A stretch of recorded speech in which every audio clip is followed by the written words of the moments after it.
Alright mga kaibigan, Silver Voice TV nga na naman po pala ito. Woo! Nakikita nyo po yung post ni Champ Mark Magnifico Magsayo. Nakakaantig ng damdamin, talaga pong nakakataba ng puso mga kaibigan. Ang isang mapagpasalamat na tao, grateful, marunong tumanaw ng utang na loob at higit sa lahat, nagbabalik tanaw sa mga taong naging bahagi ng kanya pong tagumpay. Ayan, di ba? Ganyan pong mga taong talagang pinagpapala, no?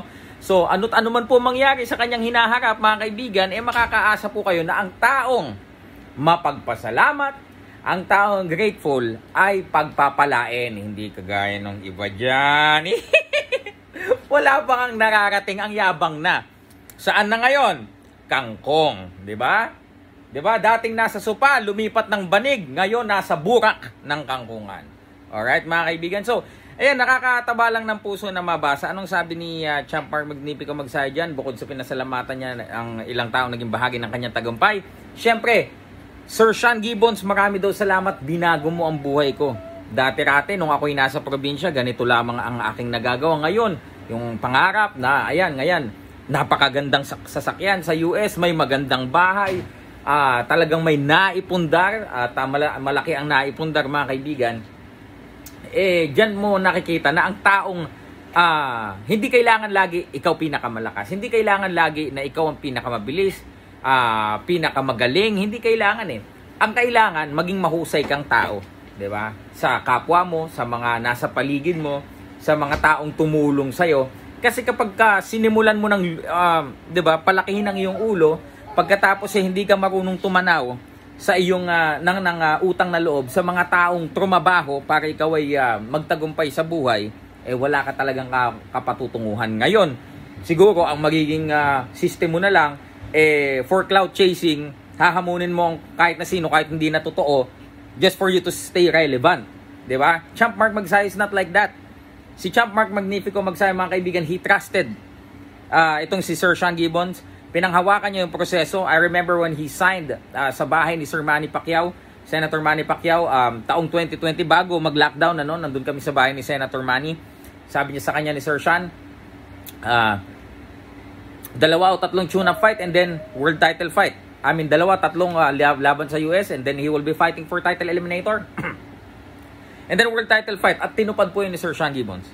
At ngayon mga kaibigan, nakikita nyo ang resulta ng hard work ni Champ Mark Magnifico Magsayo. Bakit mga kaibigan? Kasi sa boxing mga idol, again, kailangan nyo pong maintindihan.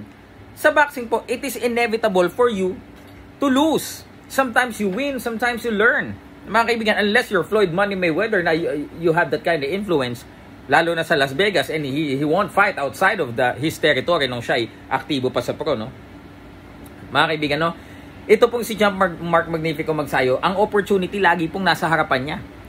Even after his defeat against Vargas, lumaban pa rin po siya ng main event, mga kaibigan, main event sa PBC, meron siyang pay-per-view sales. At ngayon, mga kaibigan, hanggang sa ika-4 na salinlahi, secured ang kanya pong magiging mga angkan.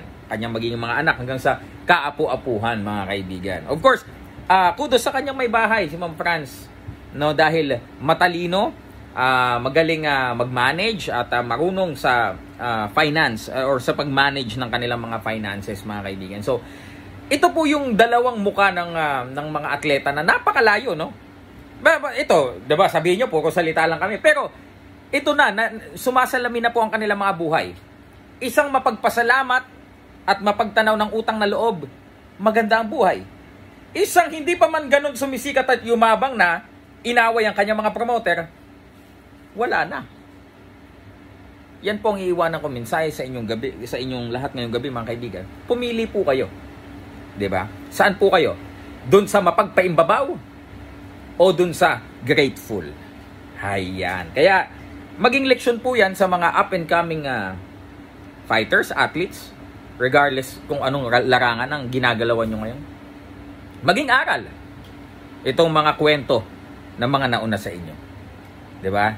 Na isa sa pinakamagaling, pinakamagandang katangian, hindi lang lamang ng isang atleta, kundi lahat tayo, kailangan marunong kang tumanaw sa mga taong naging bahagi ng iyong tagumpay. Silver Voice TV, maraming pong salamat at magandang gabi po sa inyong lahat.